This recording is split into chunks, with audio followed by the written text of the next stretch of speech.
Cool, thanks. Hope everyone's been enjoying the conference so far. I'm going to be spending a bit of time exploring reliable systems today. Something I really enjoy talking about, something I really enjoy working on. And the reason for that is simple. It kind of matters. It actually matters to people that software works, which is kind of surprising sometimes. So can I get a show of hands if today, will somebody have a bad day or not be able to do their job or just get frustrated if the software that you worked on stopped working right now? Yeah, most people. The thing about most software is that it does actually affect somebody.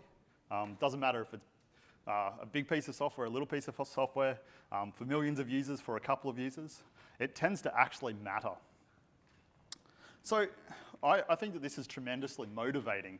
It's motivating because it lets us talk about architecture and techniques and reliability in a context of outcomes. It actually matters that our software works. It's not talking about techniques for technique's sake or techniques because somebody else is doing. It gives us the context to actually make trade-offs and actually have reasonable conversations about what we want to do. So let's start by talking about reliability. The most common definition is this idea of consistently performing well. When we talk about an extreme case like airline travel, this is a pretty obvious property to understand. Performing reliably, performing consistently well would be getting us safely to our destination. So as a quick test, let's have a discussion about a real-world trade-off. We want to design a new jet, and we have a choice. That jet can have 4 engines or it can have 2 engines. These engines have gone through lots of trials, lots of testing, lots of certifications, so they're really reliable engines. And our plane actually only needs 1 engine to kind of maintain altitude and have enough thrust to keep going. So can I get a show of hands for people who think we should put 4 engines on our plane? People who think we should put 2 engines on our plane? Pretty surprising. Did I hear 1? Living on the edge. So somewhat counterintuitively, or maybe not, there are many reasons why 2 engines may be safer than 4. These engines are so reliable that the chances of having 2 failures on the one flight is actually so small that it's less of a concern than having 1 failure. And by doubling the number of engines from 2 to 4, we've actually doubled our chance of having a single failure. And this single failure can have knock-on consequences. An engine failure could damage a wing, or by having 4 engines, we have to put the engines closer to the cabin and we could damage the cabin. So the consequences of this failure are far more significant than the chance of having multiple failures. Failure and reliability are complicated topics. We're dealing with these trade-offs all of the time. So, some early takeaways. We can avoid failure through more reliable parts, but that's not the whole answer, because reliable parts can be hard, expensive, and software rarely has this weight of testing and certification like an airline engine. We need to be resilient to failure by controlling the scope and consequences of our failure. We need to be able to make these trade-offs all the time. Let's continue this idea by having a look at the statistics of failure. This is an exercise I find really useful to work through with people. Sometimes as software practitioners, our statistics are a bit rusty, or in building software, we kind of just lose touch of our intuition for numbers and our relationship to reliability of software. So if I have a service, any service, doesn't matter what service is, and I just arbitrarily say that it has a 10% chance of failure today, okay? But I really don't want to be interrupted while I'm giving my talk, so let's deploy some replicas. We've got some redundancy. I'm going to deploy 10 of these services. So if the probability of 1 failure is 10%, then the probability of a system failure is 0.1 to the 10. To get our availability, we subtract that from 1. We end up with 10 nines, better than Google and Amazon just by deploying 10. Awesome, winning. But we have to ask the question, are these failures really independent of each other? Because that's what our statistics are assuming, that each of these failures is independent. Let's have a look at what happens if they're not independent. The probability of failure is 10%, means the probability of success or not burning to the ground is 90%. Means the probability of all successes is 0.9 to the 10. So that means the chance of us actually having one failure when we deploy 10 is actually 65%, which is quite significant. And if our services have some sort of mutually assured destruction pack, where if one burns, they all burn, then the probability of at least one failure is 65%, but if one goes, they all go. So the probability of our system failure has actually risen from 10% to 65% by deploying 10. So without independence, having redundancy is actually a liability. We need to maintain this property of independence through our whole software development lifecycle. We have to understand that service redundancy means embracing more chance of failure, but it does give us an opportunity to handle those failures in more and diverse ways. But that opportunity is entirely predicated on independence. So what about more complex systems? Again, I'm going to keep saying this word, independence. If the worst case, if we have to have all three of these services available for our system to be up, then the availability is multiplicative, so things get pretty bad pretty quickly. However, we're able to control the scope and consequences of failure, say, by gracefully degrading and just losing a function instead of having our whole system down, then things get better. We need to control the relationships between our components or between our services in our system in order to kind of control the scope of these failures and manage things and be able to trade a little failure for not having our whole system go down. When I've actually talked to people about this before, the first question I normally get asked is this a big argument for having a monolith? Well, no, it's not that simple. Yes, the challenge of having many network calls is real, but just because we don't have network calls doesn't mean that we don't have to worry about independence. For example, if one of the functions here was a search piece of functionality that uses lots of memory and it runs out of memory and brings the whole service down, it doesn't matter that it's not making a network call. It's still going to bring our service down. And by putting it all together with our other features, we've kind of lost control of things. We've done so in a way that we lose all of our functionality. We have no way to recover.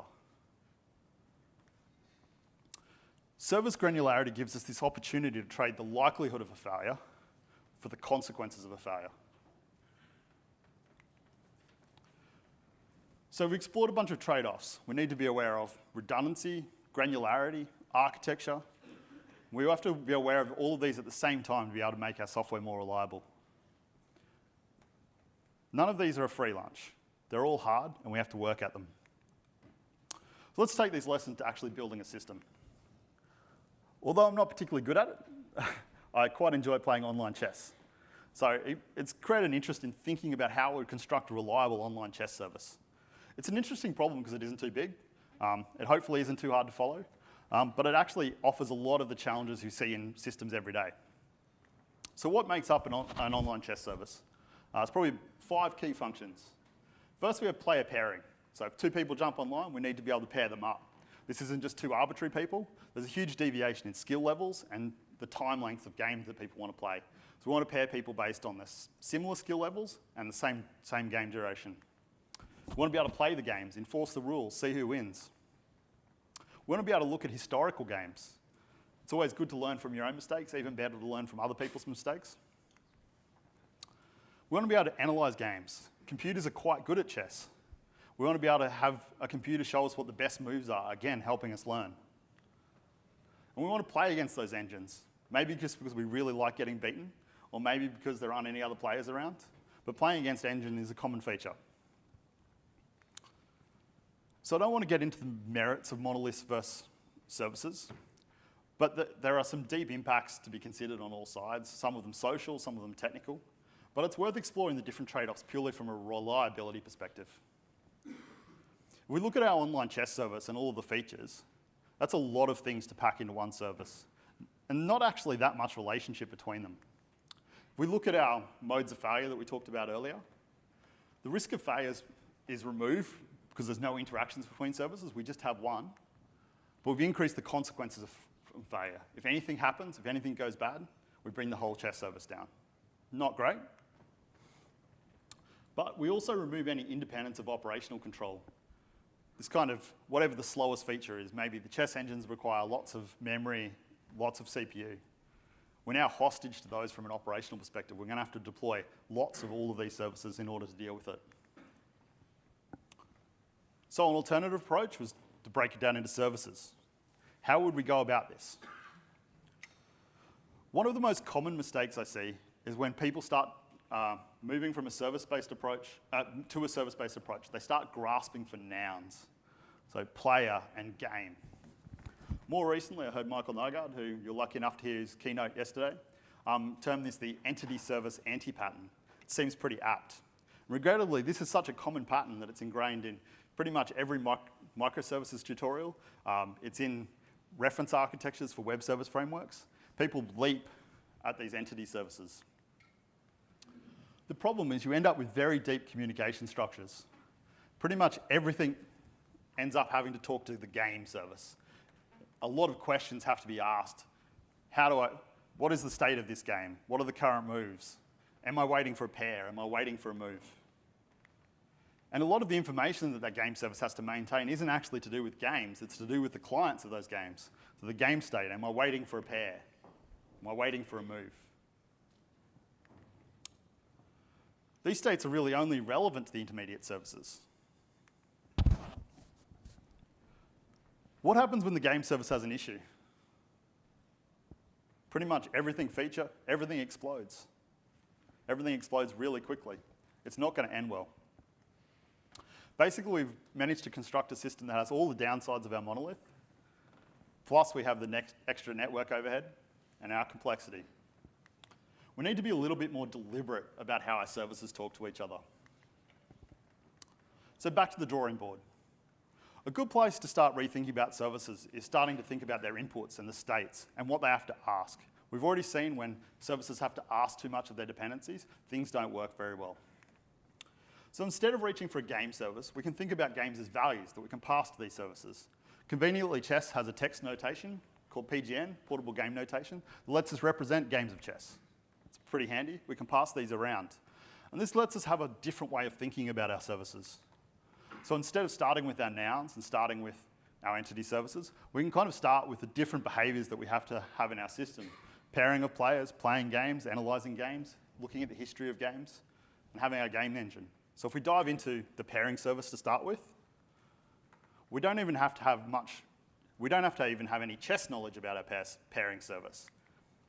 Pairing is basically just about agreeing on some sort of shared identifier.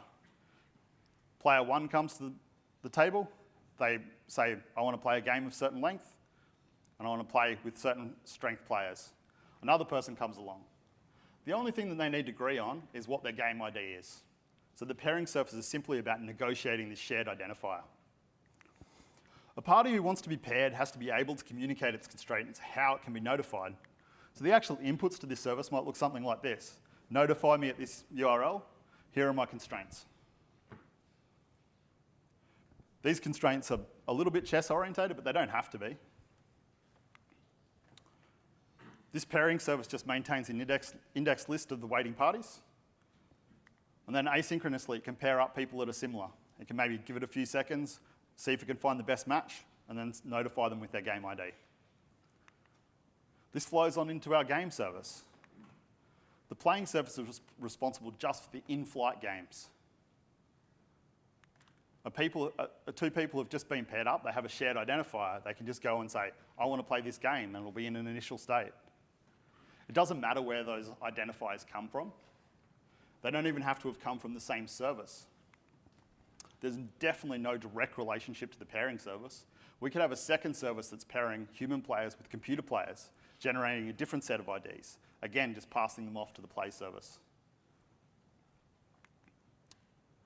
If we follow this logic all through our services, we look at the history service. History service is just a static database of games. It's not pointing back at the games that were played and not referencing the other services. It just has the values.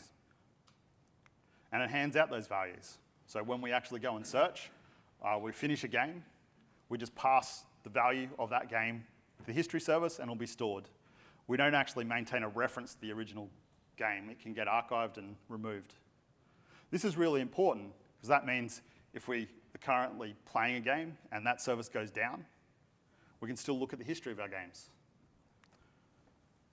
And further, if we then want to analyze our games, the analysis game needs to know a little bit about chess to set up an analysis board, but it can just be passed a value of the game. This means it doesn't have to go back to the history service to interpret it. Our history service doesn't actually have to be up in order to look at or analyze a game. And more than that, if I want to create another feature off the back of this, say I want to analyze an over-the-board game, I just want to pass it a game state that hasn't actually been played in our system, I'd be able to do that as well. So the takeaway here is we want to be very deliberate about how we break our system down into independent responsibilities, not shared nouns. And one very effective way to do that is to emphasize this idea of values and passing state from different services. This goes against many people's intuition. I see people starting with some services, and even if they start with this approach, they then start trying to factor out everything. Well, there's commonality. Our playing service has games, our history service has games, we're pairing up games, we end up back in the game world. We have to be more comfortable with this idea that these different services all know about games, but their view of games is slightly different, and that's okay. And by keeping these independent, we're actually improving our overall reliability. So if our architecture creates opportunities for reliability, we have to then think about how we're going to operate these services. What do we have to actually worry about when they're running? So if we take a look at our services, what happens when we see a failure?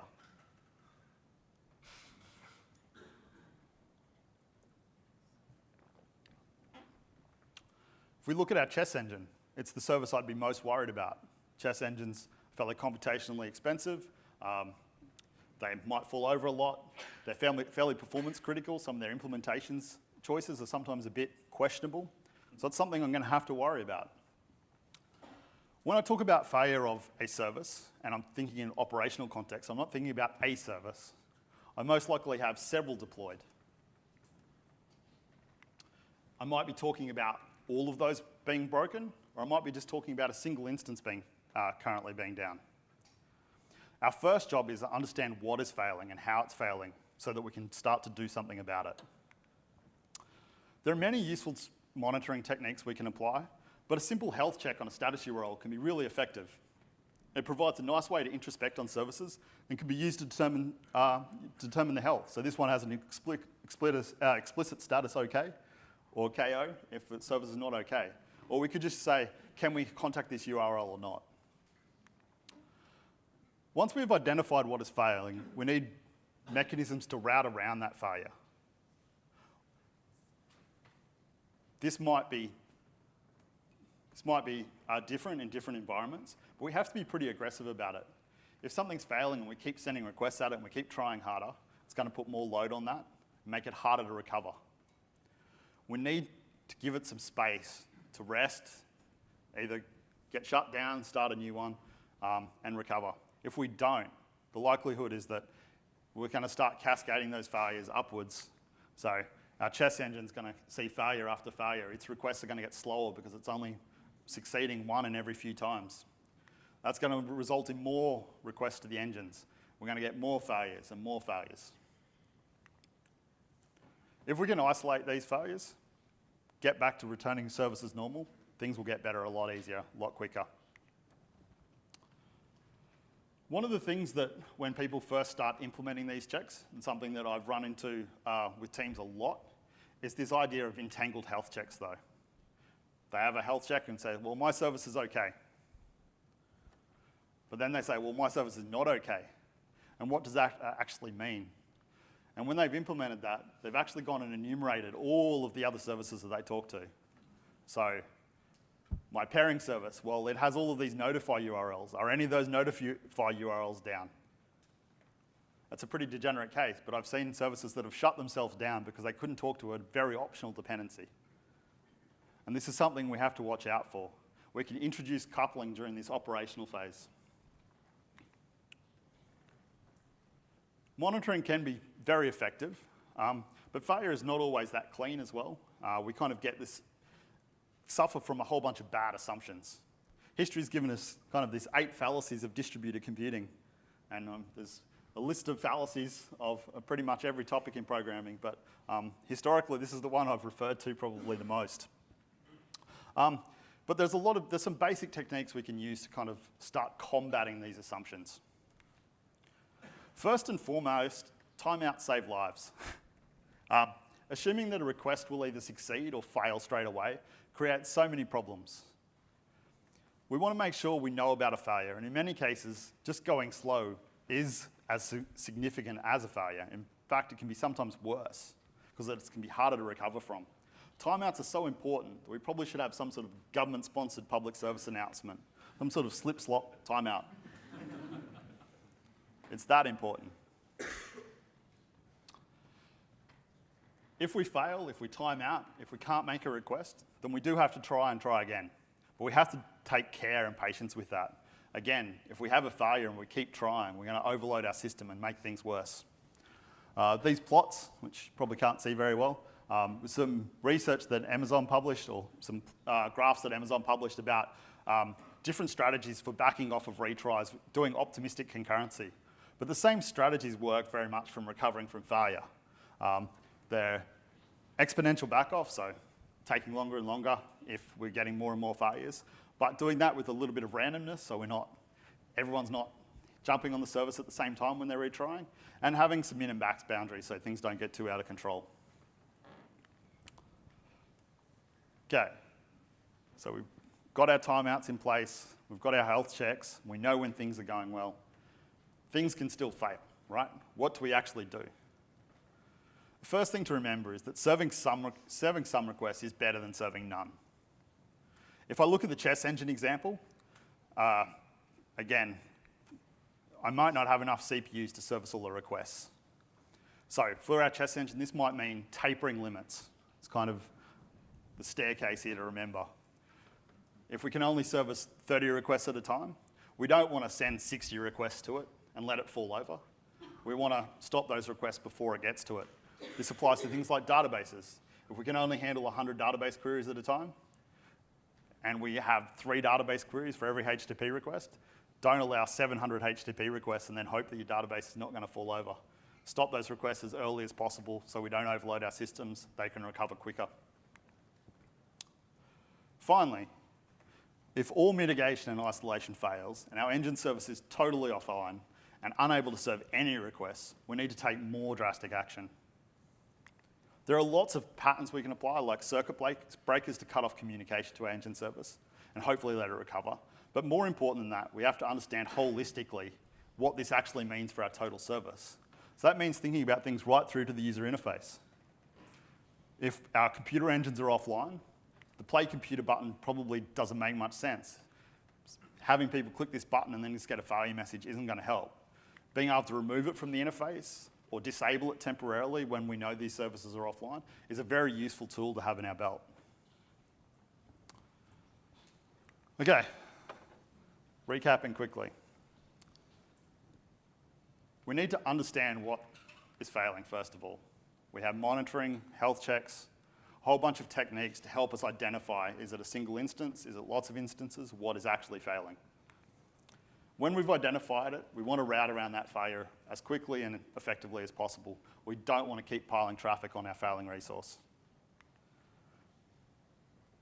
If we're faced with a question where we can't serve all of our requests, we're better off failing some than failing everything because we try too hard. One of the ways to do that is to set limits and set safe limits, so work within our capacities. And ultimately, being reliable sometimes involves reaching out to your clients. Anytime we can degrade gracefully or negotiate some variability in our service, we are able to maintain independence of service. If it's a matter of them not getting this field right now or our whole service being offline, hopefully people can make fairly sensible decisions about that. Changing systems. One of the big differences between, I started by talking about airline travel. Those engines are tested, built to tolerance over and over and over and over again. They don't often have to change the engines mid-flight, But that's what we're constantly having to do. That's what we're having to constantly do when we're changing software. And that introduces its own challenges to reliability. Whether we've created my ideal independent set of services, or we actually just have one big service, it doesn't actually matter. This dependence on change management actually hampers reliability of all shapes and forms. Over time, we're not going to have one instance. We're going to have many in production over time. We're going to keep deploying, keep changing. And each of those is coupled in its own way. If we take a look at our pairing service, we don't have one. We have many, all at a specific version. Those services probably depend on some persistent data store.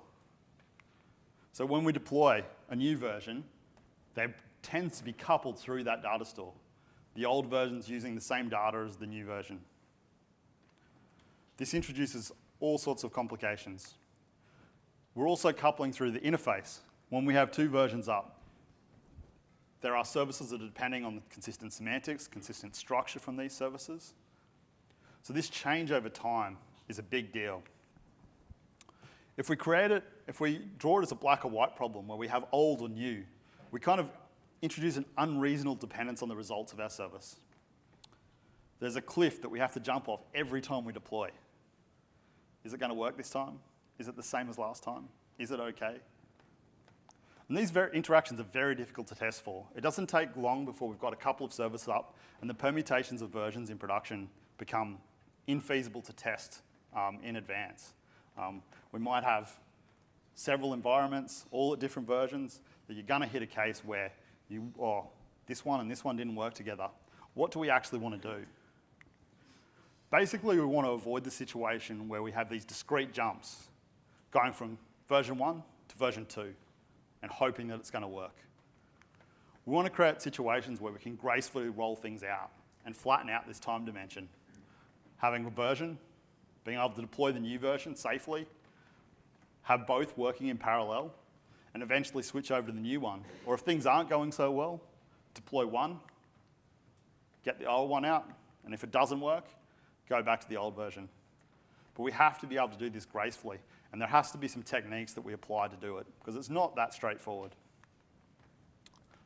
The first thing that's useful to be able to do is this idea of in-production verification. It's actually probably one of the harder techniques to get right, because it requires a little bit of thought and a little bit of restructuring of your data model to support it.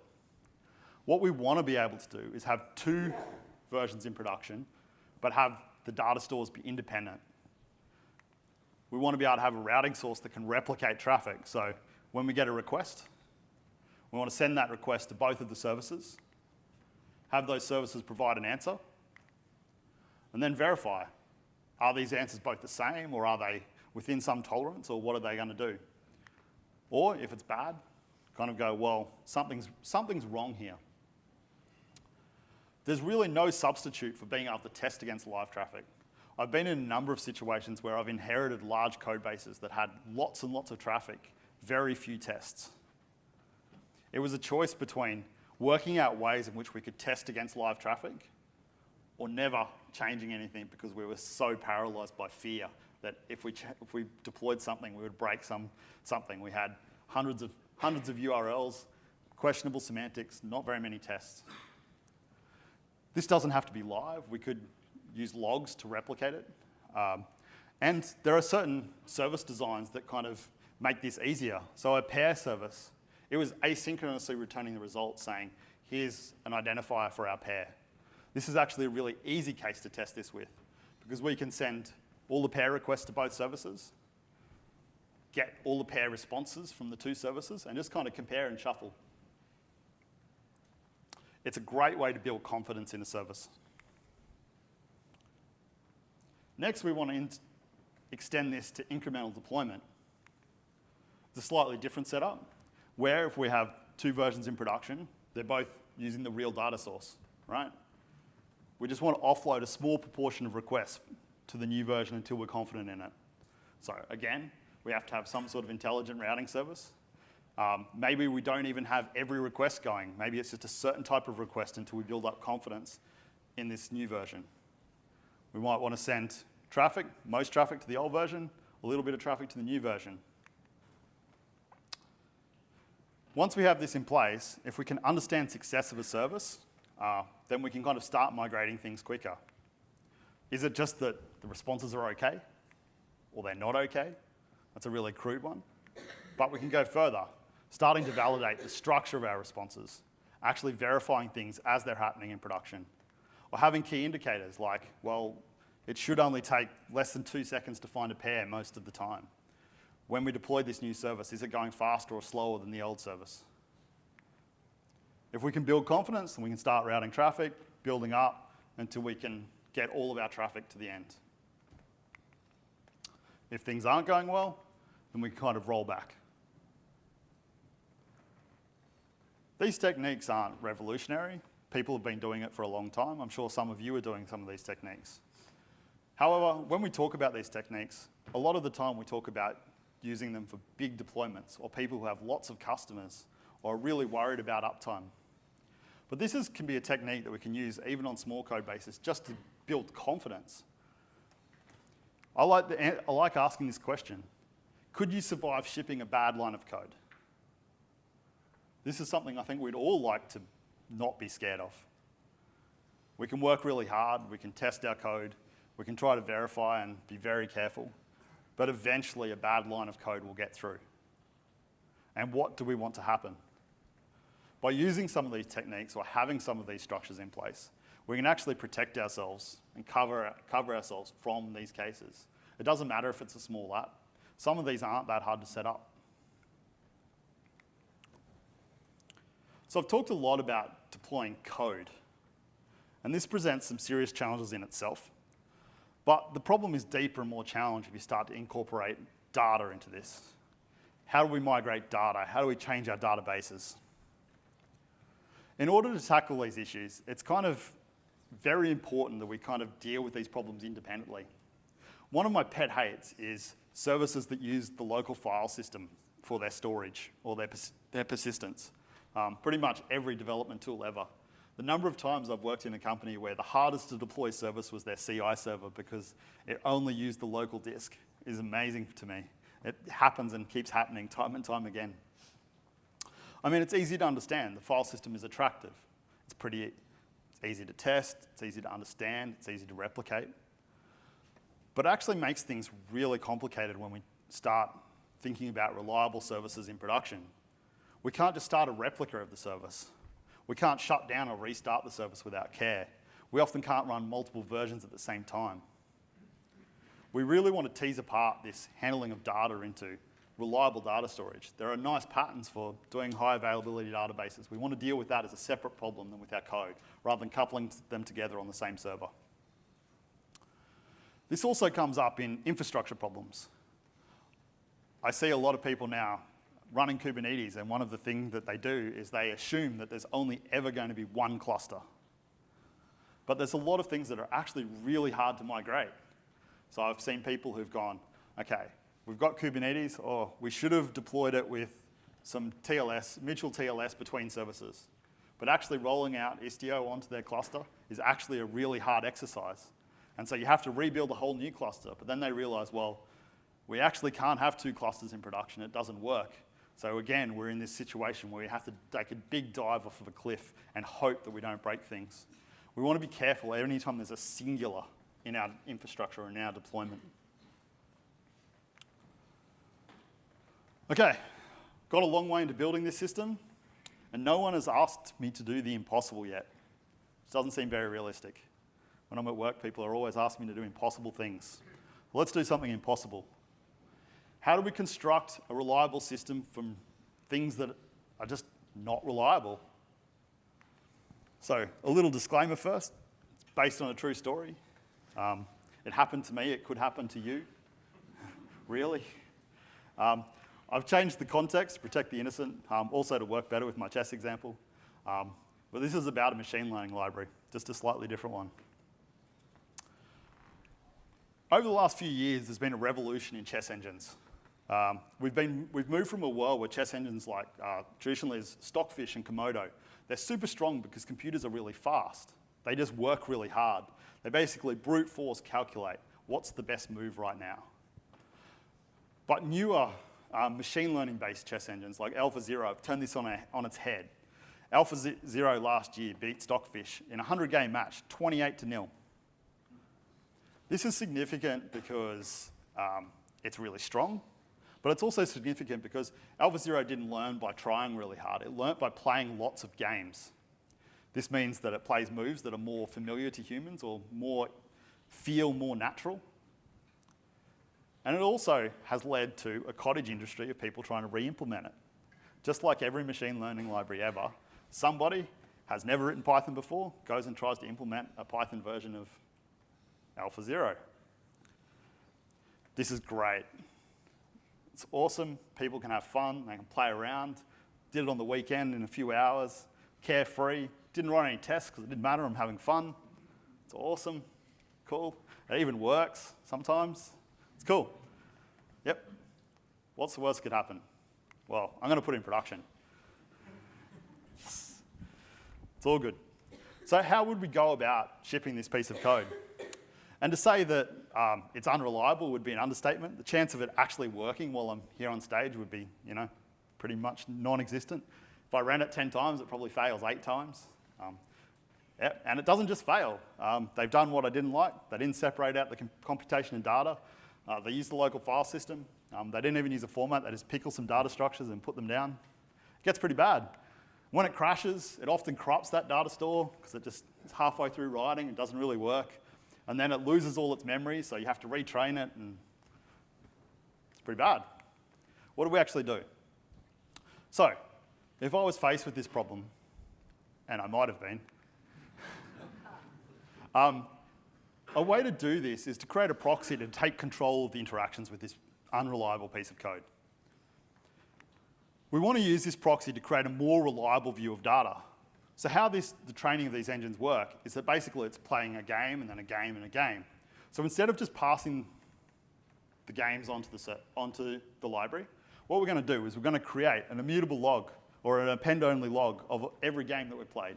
So we've got our textual representation of games. We're going to have some reliable storage that we can keep these games. We're going to have a log that just keeps going forever. That way, when it fails, and it will fail, we can just discard the library, let it corrupt its storage, throw it away. And then we can, in turn, kind of rebuild the state of the engine from our log and replay it. So by doing this, we've created a little independent universe where we can kind of trust that the service is going to act responsibly. It's going to keep giving us answers. It's going to be a little bit slow because it has to rebuild every now and again, but that's okay. We don't have to deal with it constantly crashing and constantly being unusable.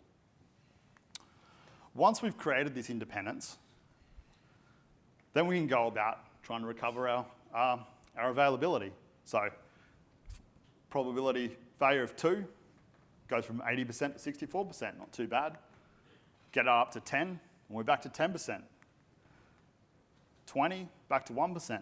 Experimental chess engine, I'm pretty happy with this, but we could keep going, just trading operational cost for my sleep.